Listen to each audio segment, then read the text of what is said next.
queria, nessa manhã, ler um texto com vocês. Texto que foi usado também lá no nosso retiro de adolescentes, e eu acho que tem muito a ver com essa mensagem. Eu vou ler primeiro João, capítulo 1, em que João resume isso que vimos aqui. João diz assim, 1 João capítulo 1, verso 5, esta é a mensagem que ouvimos dele e que agora lhes transmitimos.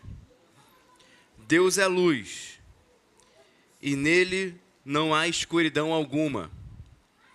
Quando João vai resumir o que ouviu de Jesus, daquele que eles viram, ouviram, as mãos apalparam, ou seja, daquele que realmente existiu, daquele que realmente encarnou, daquele que não é somente uma figura, aquele que não é somente uma história, uma lenda. Meus olhos viram, minhas mãos apalparam, meus ouvidos ouviram. Esse homem, Jesus, veio trazer uma mensagem que é resumida nisso. Deus é luz e nele não há escuridão alguma.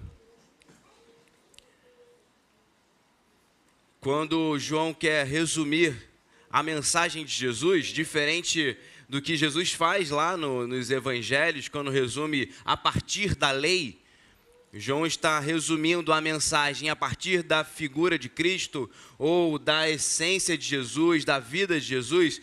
Ele faz essa distinção. A vida humana, a vida do evangelho, ela é uma distinção entre luz e escuridão. Aquilo que nós pregamos, aquilo que estamos ouvindo sobre o Natal, é uma distinção do que é luz e do que é trevas, do que são trevas. Existem duas possibilidades de vida, ou luz ou escuridão. Não existe meia luz, como nós estamos nos acostumando. Entramos nos restaurantes, agora é tudo meia luz. Entramos na igreja, meia luz. João está dizendo que a mensagem de Jesus é uma definição entre luz e escuridão. Só existem essas duas possibilidades. E aí João vai começar a fazer algumas consequências dessa realidade. Ele vai começar a comparar, ele vai tentar começar a nos ajudar a nos encontrar se estamos na luz ou se estamos na escuridão. Porque também tem muita gente fazendo isso aí de uma forma muito subjetiva e a gente vai se sentindo tão mal, porque a gente nunca chega no lugar da luz.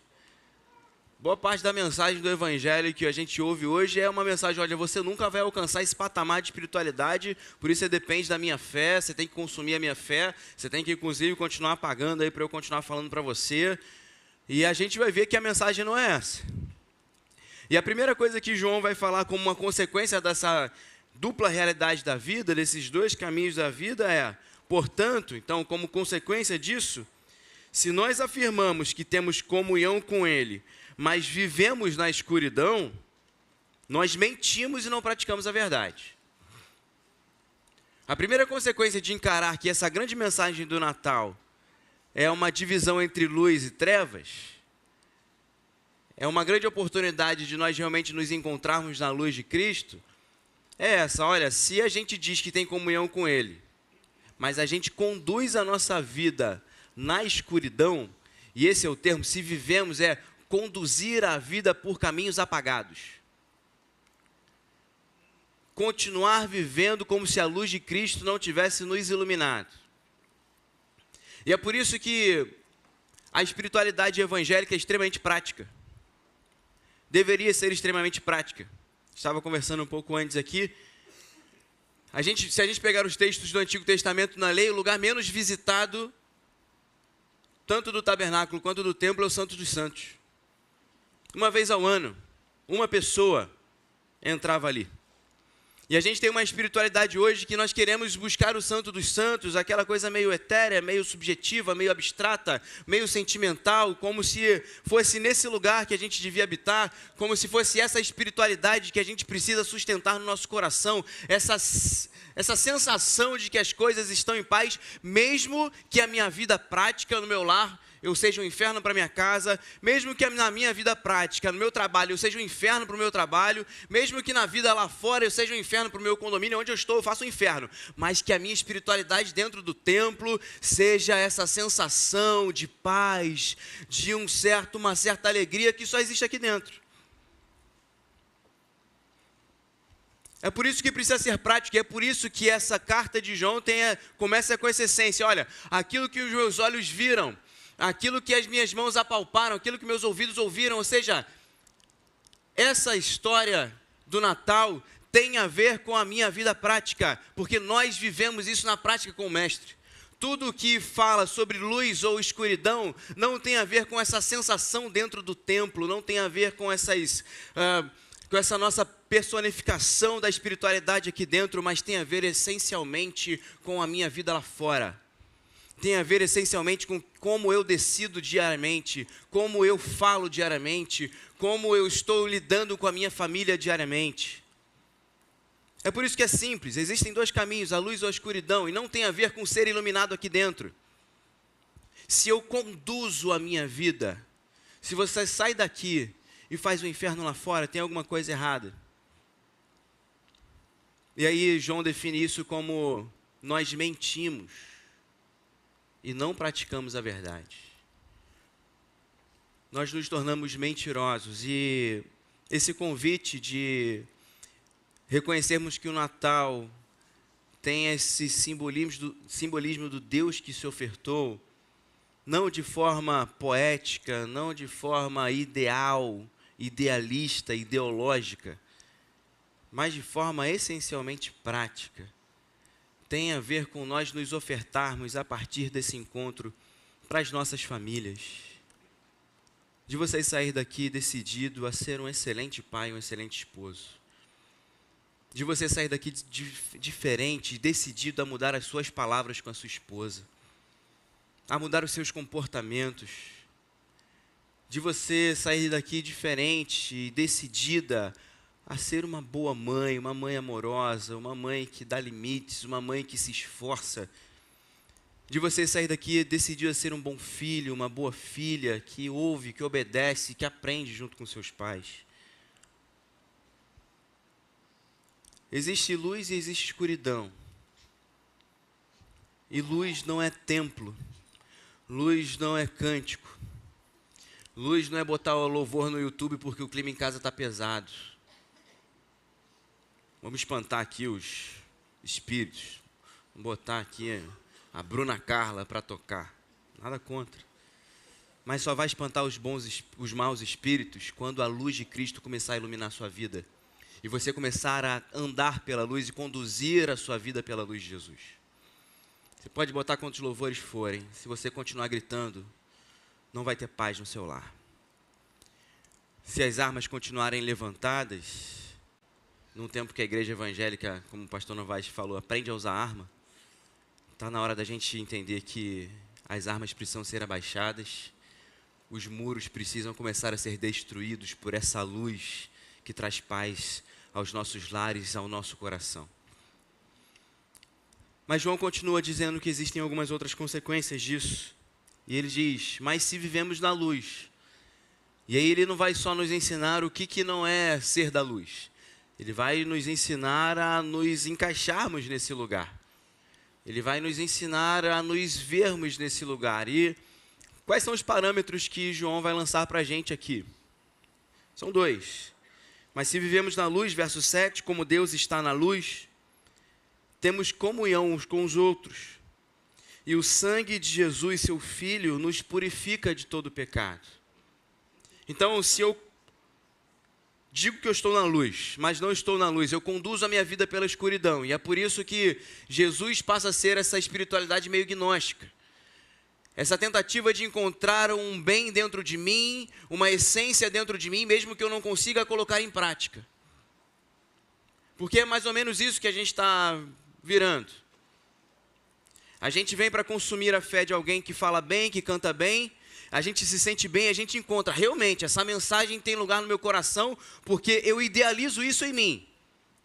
Mas eu só idealizo porque quando eu saio daqui, eu não saio com esse firme compromisso de essa mensagem que me impactou nessa manhã, ela vai se transpor comigo durante a semana. Então a gente sai daqui e a gente fala, nossa, a mensagem foi legal, o culto foi legal, o louvor foi legal, impactou. E eu chego em casa e eu destruo essa mensagem com a minha vida. Isso é estar na escuridão para João. Agora, quando eu estou na luz, quando eu reconheço esse Cristo que encarnou, que as mãos tocaram, que os olhos viram, que os ouvidos ouviram, e eu quero conduzir a minha vida, se eu vivo, se eu continuo nessa luz, eu tenho comunhão com as pessoas. E toda aquela realidade de fruto do Espírito que Paulo narra em Gálatas, ela permanece dentro do meu coração. Todo aquele resumo da lei que Jesus faz, que é amar a Deus e ter esse encontro espiritual com Deus, e esse encontro espiritual transformar a minha carne, e por isso eu amo o próximo como a mim mesmo, se faz verdade na minha condução de vida. A gente tem o benefício, como diz o autor aos Hebreus, de pela aspersão do sangue de Jesus, podermos entrar com ousadia no Santo dos Santos. E teoricamente a gente vive lá. A gente não precisa ficar buscando isso, porque nós já vivemos na presença de Deus. Você pode ler Hebreus capítulo 10, você vai ver lá. Você entrou no santuário de Deus, o véu se rasgou. Nós vivemos no santuário de Deus pelo sangue de Jesus.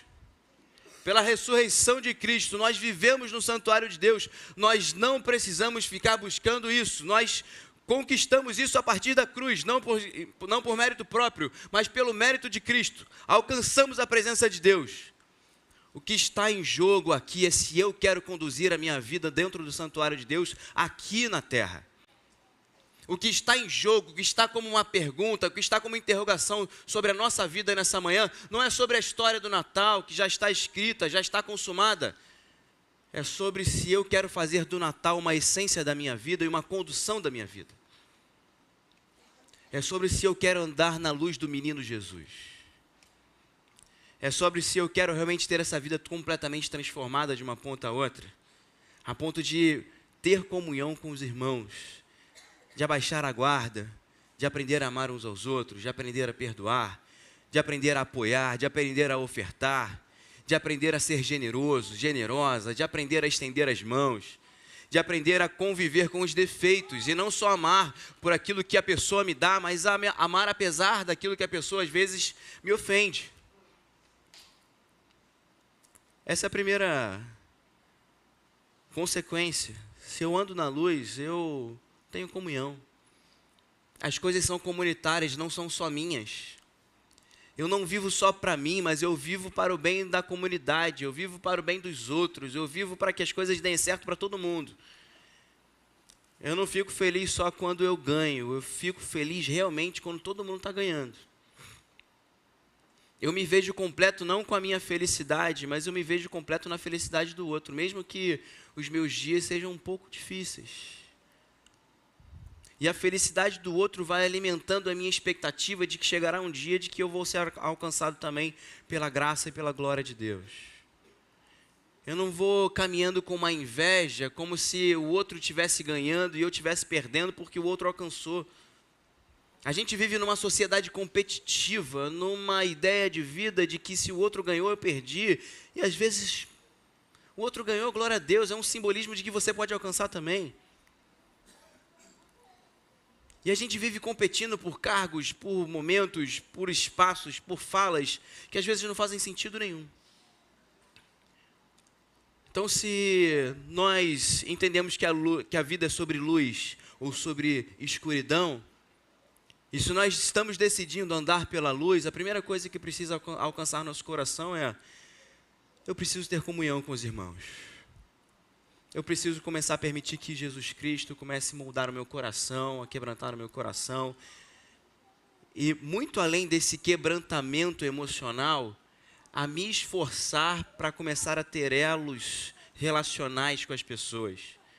A começar a me esforçar e aprender que os momentos difíceis relacionais não são oportunidades para a gente cair nessa tentação de romper com as pessoas, mas são ótimos momentos em que a gente pode permitir que esse amor de Jesus reconstrua laços perdidos.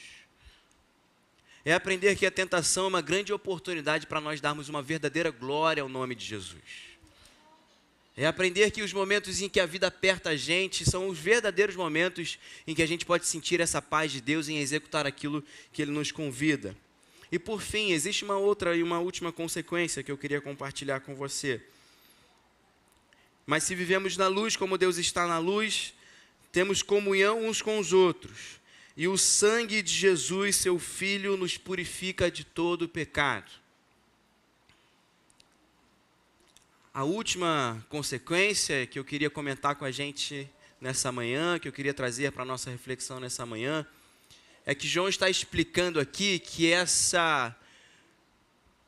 esse sacrifício de Jesus na cruz nos purifica. Ele tira a mistura. Purificar é isso. Existe água misturada com lodo e você compra o filtro, para que no filtro haja uma separação entre aquilo que era impuro e aquilo que é puro. O sangue de Jesus tira a mistura, quebra aquilo que estava misturado em nós, vai retirando do nosso coração essa mistura da maldade, essa mistura da escuridão com a luz que permanece no nosso coração. Aquele grito de Paulo lá em Romanos capítulo 7, o bem que eu quero fazer, esse eu não faço, mas exatamente o mal que eu não quero fazer, esse eu faço.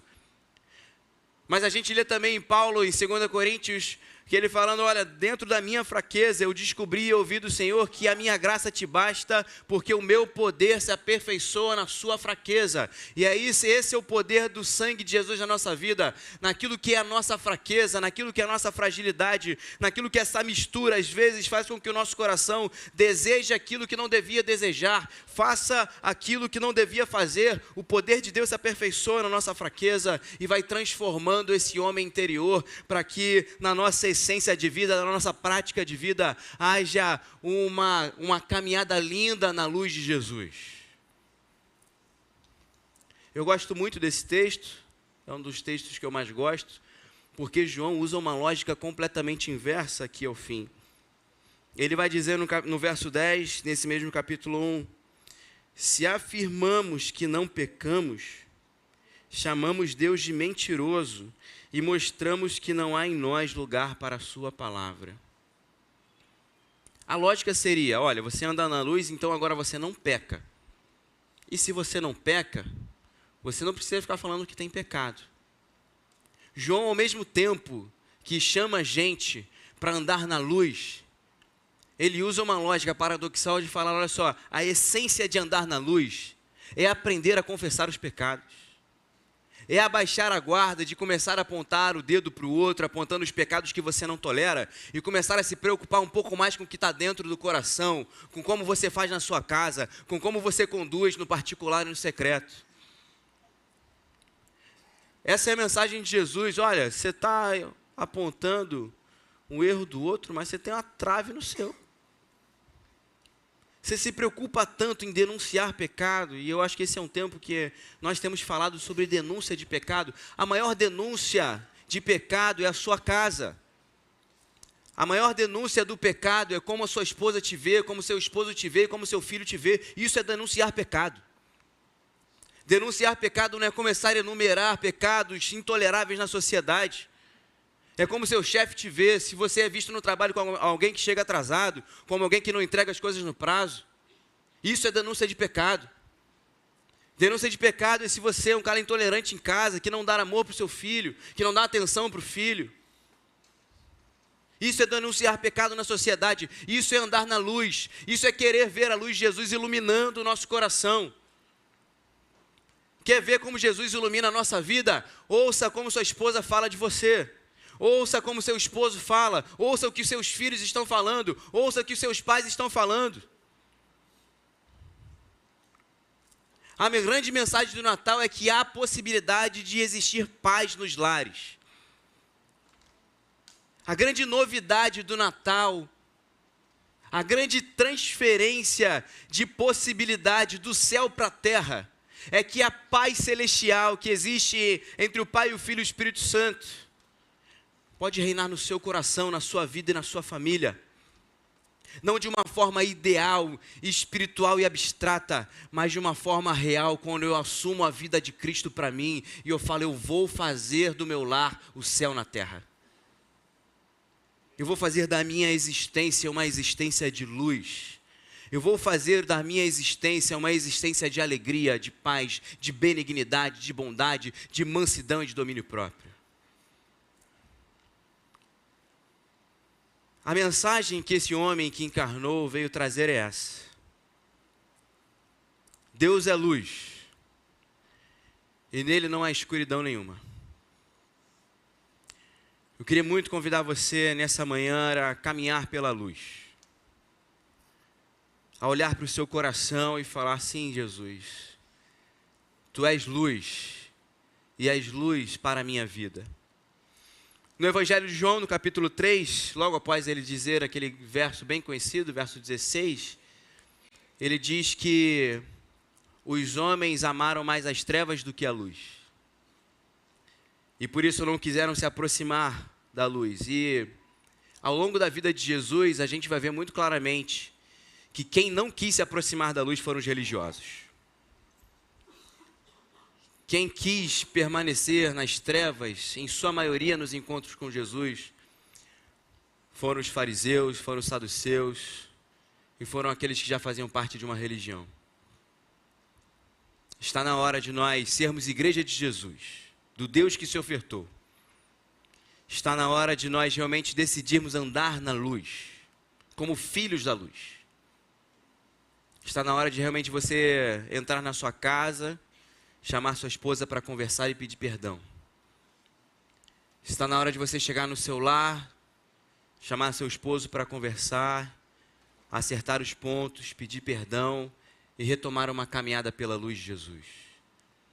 Está na hora de você chamar seus filhos para conversar, acertar as coisas e iniciar um novo caminho. Está na hora de você conversar com seus pais sobre os seus medos, sobre as suas dificuldades e começar uma nova caminhada iluminada por Jesus. A minha oração nessa manhã é que cada lar aqui representado, é que cada vida aqui representada seja inconfundivelmente, poderosamente iluminada pela presença de Jesus. Que cada coração aqui não tenha medo de falar nessa manhã, sim, Senhor, eu confesso o meu pecado.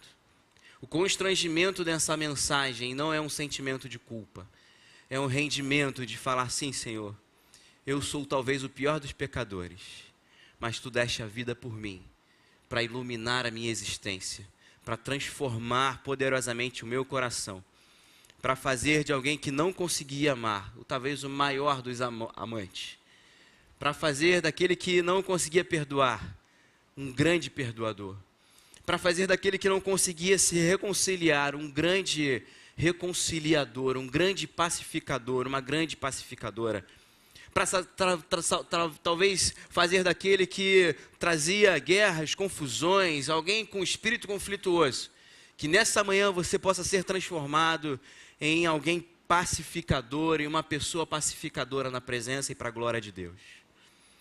Que haja realmente a presença de Jesus na sua vida e que o Natal seja realmente uma grande oferta de Deus para você nessa manhã.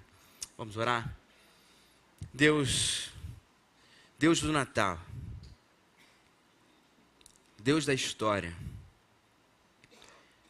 Deus de uma presença inconfundível, Deus verdadeiro e real, nós realmente reconhecemos nessa manhã as nossas falhas. Reconhecemos as nossas incoerências. Reconhecemos que a nossa busca pelo Senhor, por vezes, é extremamente superficial. É unitária. É só um dia na semana. Tem a ver somente com os nossos anseios e desejos. Exclui as necessidades do outro. E eu te peço, Senhor, que nessa manhã transforme o nosso coração, para que caminhemos na sua maravilhosa luz. E para que com isso nós tenhamos comunhão uns com os outros. Comunhão nos lares, Senhor. Refaz nessa manhã, a partir de uma decisão prática, os casamentos que estão por um fio. Refaz nessa manhã relacionamentos que foram quebrados em algum momento. Reencontra, Senhor, as almas no coração. E que para isso haja decisão prática, perdão prático, abraço prático. Palavras, Senhor, ditas, não palavras idealizadas no coração, mas Deus, nessa manhã, nesse dia, tira as palavras de perdão que estão lá no coração e dá aquela impulsão para a Tua glória, para que esse perdão seja liberado de forma prática, Senhor. Refaz, Deus, os relacionamentos dos pais e dos filhos, dá maturidade e sabedoria também aos pais, para buscarem seus filhos, para amarem seus filhos, Senhor. Para aqueles que estão longe, que haja um caminho muito curto de retorno pela Tua cruz. Para aqueles que se sentem culpados, que haja somente confissão e perdão. Essa dupla tão boa que vem com o Teu sangue. Que baste para nós nessa manhã somente confessarmos. Porque basta para nós nessa manhã recebermos o Seu perdão. Imerecido, mas real. Que baste para nós dizer sim, Senhor, não temos conduzido a nossa vida na luz. Mas tão somente baste também, Senhor, falar, Deus, aperfeiçoa o Teu poder na nossa fraqueza. E nos coloca de pé novamente na Sua presença. E seja Tu o nosso caminho. Seja o Teu Espírito o nosso guia e conselheiro. E seja a Tua presença a nossa força diária. Para a Tua glória, Senhor, nós oramos nessa manhã dessa forma. Em nome